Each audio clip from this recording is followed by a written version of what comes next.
Assalamualaikum warahmatullahi wabarakatuh. Selalu sehat ya anak-anak ya, dan tetap semangat. Untuk materi kelas 8 semester gesal, masih ingat ya, di sini ada 5 bab.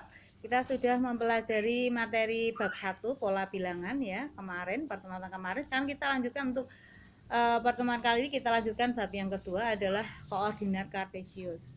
Oke, nah anak-anak, untuk koordinat kartesius yang kita pelajari pada kesempatan kali ini adalah kita mempelajari letak titik, jarak tempat, posisi titik, dan kuadran untuk materi yang kita pelajari pada pertemuan pertama kali ini, yaitu Selasa tanggal 18 Agustus tahun 2020. Oke. Nah, anak-anak, kita lihat di sini pengertian dari koordinat kartesius ya. Kalian udah pelajari waktu di SD kemarin, terdiri dari dua sumbu, yaitu sumbu X dan sumbu Y ya. Nah, anak-anak, sumbu X di sini makin ke kanan makin besar, sebaliknya makin ke kiri makin kecil ya. Nah, berlawanan dengan sumbu X ya, ini yang posisinya tegak lurus, yaitu sumbu Y ya. Ini dia itu tegak, makin ke atas makin besar, sedangkan makin ke bawah makin kecil. Oke, kita lihat keterangan pada kalimat di samping ya. Nah, bagaimana mencari atau membaca letak titik pada sistem koordinat kartesius? Langkah yang pertama, selalu kita gunakan namanya titik asal atau titik pangkal koordinat sebagai titik acuan untuk menentukan titik A, Y. Boleh titik yang lain ya. Jadi anak-anak Bina ulangi lagi, untuk menentukan letak koordinat suatu titik pada koordinat kartesius, langkahnya adalah kita mulai dari titik pangkal yaitu 0,0. Selanjutnya kita mulai dari nilai X pada sumbu X dulu ya, yaitu menunjukkan langkah atau satuan arah yang mendatar, entah itu arah ke kanan atau arah ke kiri ya. Kalau kanan nanti positif, kalau ke kiri nanti negatif. Jadi bilangan yang pertama itu selalu dari sumbu X ya. Oke, lalu bilangan yang pertama ini kita namakan dengan absis ya. Lalu yang ketiga yaitu apabila nilai Y ya, yaitu menunjukkan banyak langkah atau satuan pada arah tegak ya. Ya, di sini kalau dia itu positif maka ke atas, sedangkan kalau titiknya itu ke bawah maka negatif. Contoh, misalnya kita menentukan letak titik A. Kita lihat di sini pada pangkal koordinat, kita mulai dari titik 0,0. Nah, kita mulai dari sumbu X dulu. Berapa langkah ini anak-anak dari 0? Ya, karena 5 langkah berarti angka 5 ya. Absisnya 5. Lalu ke atas atau ke bawah titik A? Ya, betul. Ke atas berapa langkah? 2. Karena di sini 2 langkah, di ke kanannya 5 langkah. Berarti berapa koordinat titik A? Ya, betul. Koordinatnya adalah 5,2. Sekarang kita lihat misalnya mencari koordinat titik B. Ya, selalu kita mulai dari titik apa, Nana? Betul, 0,0 ke kiri berapa ini? Negatif 3. Lalu ke atas berapa di sini? 2. Berarti berapa koordinatnya? Ya, negatif 3,2 ya. Dan seterusnya ya. Jadi letak titik ini berupa koordinat berisi 2 titik. Oke, kita lanjutkan lagi. Setelah kita mempelajari letak titik pada koordinat kartesius, sekarang kita lanjutkan yaitu mencari jarak terhadap garis sumbu. Nah, anak-anak perhatikan di sini ada contohnya.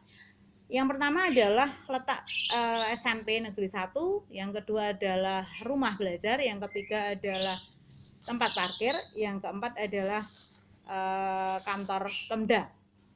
Nah, yang pertama di sini kita lihat SMP Negeri 1 ya. Ini posisinya terhadap sumbu X ya. Ini posisinya terhadap sumbu X adalah berjarak 3 satuan. Sedangkan terhadap sumbu Y di sini adalah berjarak 5 satuan. Nah, gitu ya. Jadi bagaimana posisi letak SMP Negeri 1 terhadap garis sumbu? Nah, jawabannya adalah berjarak 3 satuan terhadap sumbu X dan berjarak 5 satuan terhadap sumbu Y. Ya, kita lanjut. Contoh yang kedua, rumah belajar. Bagaimana posisi rumah belajar terhadap garis sumbu? Kita selalu mulai terhadap sumbu X ya. Berapa? Ya, betul. 6 satuan terhadap sumbu X atau jalan X ya. Ini supaya lebih mudah. Nah, ini kita anggap sebagai jalan ya. Lalu berapa terhadap sumbu Y? Oke, 6 satuan terhadap sumbu Z ya. Oke, posisi suatu tempat terhadap garis atau sumbu ya, dan seterusnya ya, bisa terhadap pasar ya, dan kantor Pemda ya.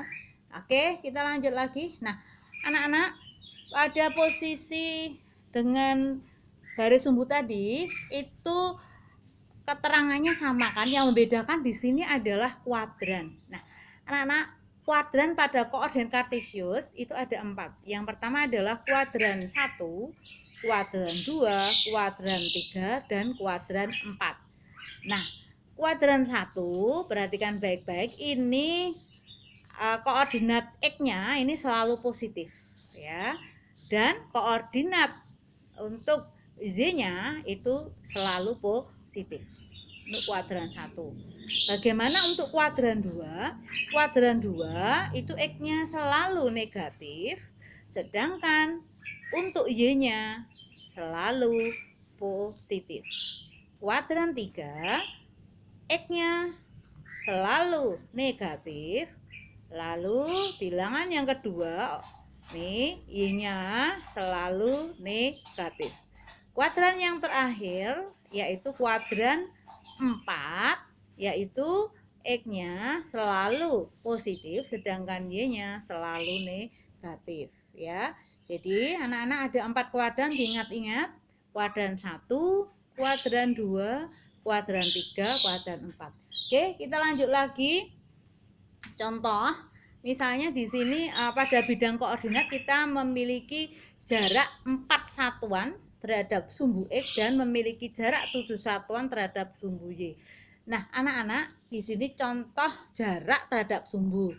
Nah, kalau dilihat keterangannya seperti ini ya terhadap sumbu, maka keterangannya akan sama semuanya terhadap sumbu. Yang membedakan di sini adalah letaknya pada 4 kuadran tersebut. Ya, letak pada kuadran tersebut yang membedakan koordinatnya. Ya, sedangkan keterangannya sama, yang bedakan nanti adalah koordinatnya. Oke. Nah, perhatikan di sini untuk menggambar titik yang memiliki jarak 4 satuan terhadap sumbu X dan jarak 7 satuan terhadap sumbu Y pada bidang koordinat. Di sini langkahnya, langkah pertama yaitu menentukan satu koordinat pada kuadran 1 yang memiliki jarak 7 satuan terhadap sumbu Y ya, lalu 4 satuan terhadap sumbu X. Nah, maka ketemu titiknya adalah 7,4. Langkah yang sama kamu lakukan juga ya untuk mencari titik-titik yang lain, yaitu titik B, C, dan D. Ya, titik B di sini di kuadran 2, titik C di kuadran 3, titik 4 di kuadran 4 ya, titik D-nya. Perhatikan di sini posisinya sama ABCD, yaitu 4 satuan terhadap sumbu Y dan 7 satuan terhadap sumbu Y ya. Tetapi yang membedakan di sini adalah pada kuadrannya. Nah, kalau pada kuadran 1 maka koordinatnya adalah 7,4. X-nya positif ya, absisnya positif, koordinatnya positif. Sedangkan untuk pada kuadran yang kedua ya, nih yaitu absisnya negatif, koordinatnya positif, yaitu absisnya negatif 7, koordinatnya 4. Sehingga koordinat titik B-nya adalah negatif 7,4 ya. Membacanya juga sama di sini caranya, yaitu jaraknya adalah 4 satuan terhadap sumbu X, 7 satuan terhadap sumbu Y. B juga sama, yaitu 4 satuan terhadap sumbu X, 7 satuan terhadap sumbu Y. Tetapi A dan B berbeda. Kenapa? Karena berada di kuadran yang berbeda. A berada di kuadran 1, B berada di kuadran 2. Demikian juga untuk koordinat titik C dan D. Oke ya. Kita lanjut anak-anak. Nah, nih, supaya lebih mudah kita lihat gambaran di sini pada koordinat kartesius. Perhatikan di sini diletak di kuadran 1, A-nya 7,4. Perhatikan di sini memiliki 4 satuan terhadap sumbu X. Sedangkan 7 satuan terhadap sumbu Y. Sedangkan titik B juga sama, 4 satuan sumbu X. Ya. Ini juga 4 satuan sumbu X. Titik B-nya juga 4 satuan sumbu X. Ya. Lalu 7 satuan terhadap sini juga 7 satuan. Ini juga 7 satuan. 7 satuan, ini 7 satuan ya. Yang membedakan di sini adalah posisi kuadran. Kuadran 1, 2 ya dan seterusnya. Nah, perhatikan di sini posisi titik terhadap titik acuan. Di sini ada 2 ya. Ada posisi terhadap titik asal ya, ini yang udah kita pelajari tadi. Sedangkan yang kedua adalah terhadap titik acuan. Nah, ini penting ya. Yang dinamakan titik acuan di sini adalah titik selain titik pangkal ya, terhadap titik yang lain ya, sebagai pengganti pangkal. Jadi pangkal tidak pada 0,0 tetapi pada titik yang lain. Oke, kita lihat contoh yang pertama. Di sini yang kita kupas adalah terhadap titik asal ya. Nah, kalau titik asal saya kira tidak ada masalah anak-anak. Ini sama seperti mencari koordinat kartesius ya. Di sini kita ulangi lagi untuk membedakan dengan titik acuan. Contoh, ada titik A. Titik A nih, bagaimana posisi titik pangkal? Nah, ini penting sekali, 0,0 terhadap titik A, B, C dan D. Yang pertama terhadap titik A. Nah, terhadap titik A berapa koordinatnya? Kita selalu mulai dari 0 dulu. Ini titik A-nya di sini. Kemana di sini? 1, 2. Oh, ke kiri 2, maka negatif 2. Terus kemana lagi? 1, 2, 3. Oh, 5 ke atas, berarti positif 5. Maka koordinatnya adalah negatif 2,5. Sekarang yang B. Nah, B sama, selalu kita mulai dari 0 ya.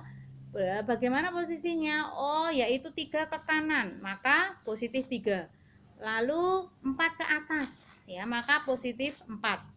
Jadi koordinatnya adalah 3,4 dan seterusnya sampai titik E.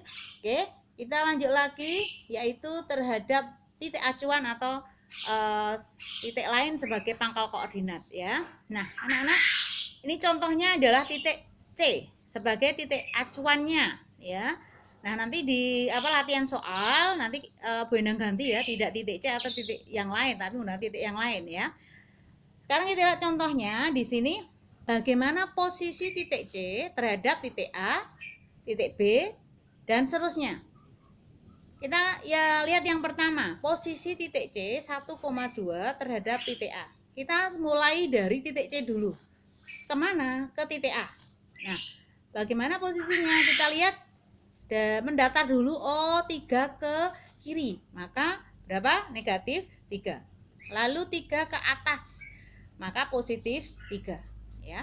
Maka koordinatnya adalah negatif 3,3 ya. Yang membedakan dengan titik pangkal tadi adalah kalau titik pangkal selalu 0,0, tapi kalau acuan bisa berubah-ubah tergantung soalnya ya. Kita lanjut yang kedua, posisi terhadap titik C ini terhadap B ya. Kita lihat bagaimana C terhadap B ya.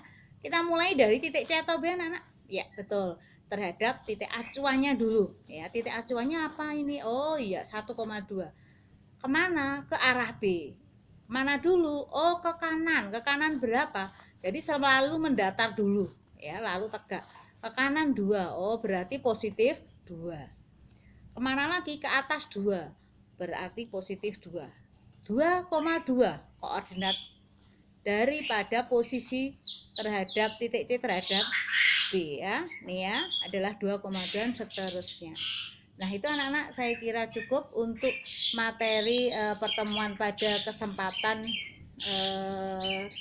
hari ini. Mudah-mudahan bermanfaat. Wassalamualaikum warahmatullahi wabarakatuh.